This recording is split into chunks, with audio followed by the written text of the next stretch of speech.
That I think I'm the most qualified person to run for president. I beat him once, and I will beat him again. I'm not in this for my legacy. I'm in this to complete the job I started. President Biden trying to reassure his allies and the American public that he is able to serve a second term. During a nearly hour-long press conference last night, he remained defiant, saying that he would stay in the race. But did he do enough to sway voters and members of his own party who are asking him to step aside? Joining us now is Dr. Nolan Higdon, a political analyst and professor of history at Cal State East Bay. It's good to see you this morning. So what did you make of the performance last night? I thought Joe Biden came out a lot stronger than he had looked, obviously, at the debate, and in my opinion, even stronger than he looked in the George Stephanopoulos interview that he did on Friday. But, I don't think it changed the right minds, because 3 representatives have now come from the Democratic Party have now come out and asked him to step down since that press conference ended. So it at least seems in the immediate hours afterward, he did not convince the people he was trying to convince. So what would it take for him to actually step down, do you believe, at this point? I think one of the major factors is going to be the donors. It's, important to him that members of the Democratic Party are asking him to step down. That's clearly going to have some influence. But I think donors are going to have a mega influence, because whether we like it or not, campaigns are expensive. You need to have a war chest of money to be able to compete. And if you've got folks like George Clooney or the heirs to Walmart and Disney all saying they won't give you money, it's going to be really difficult to compete against someone like Donald Trump, who seems to have no problem fundraising. Now, even though it seems like the analysis is pretty much what you said, that it was, at least a good performance last night. It did start off with him in the very first question misnaming his own vice president and probably calling her the worst thing he could call her, Vice President Trump.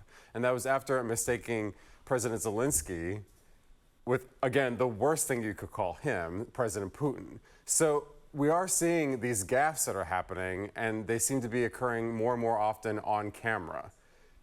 You have Nancy Pelosi this week, who has left the door wide open to allow Democrats to criticize the president or even ask for him to step aside during this campaign. George Clooney reportedly went to former President Obama with the op-ed in hand and apparently got tacit permission to publish that in the New York Times from the former president.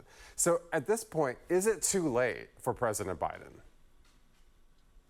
It sure seems like it. I mean, all the critical members, many of whom you just named, are coming out against him, either directly or indirectly in the case of Barack Obama and Nancy Pelosi.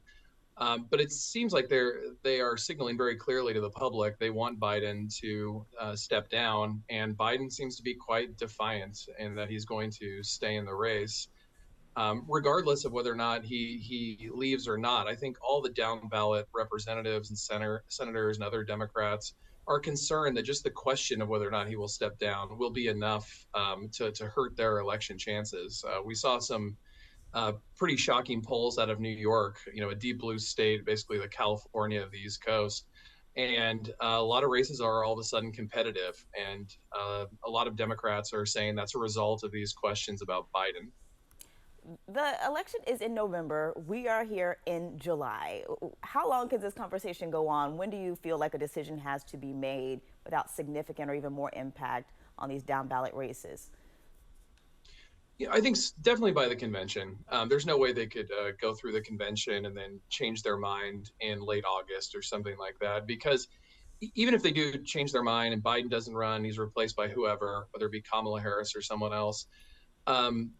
It's such a short time period to raise money, to make a message, to get out there on the campaign. It would really set up whoever's going out there for failure. So I think if he is going to drop out, this is something that needs to be done immediately.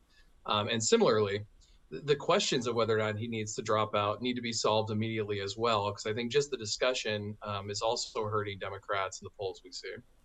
Dr. Nolan Higdon, political analyst and professor at Cal State East Bay, we appreciate your time this morning.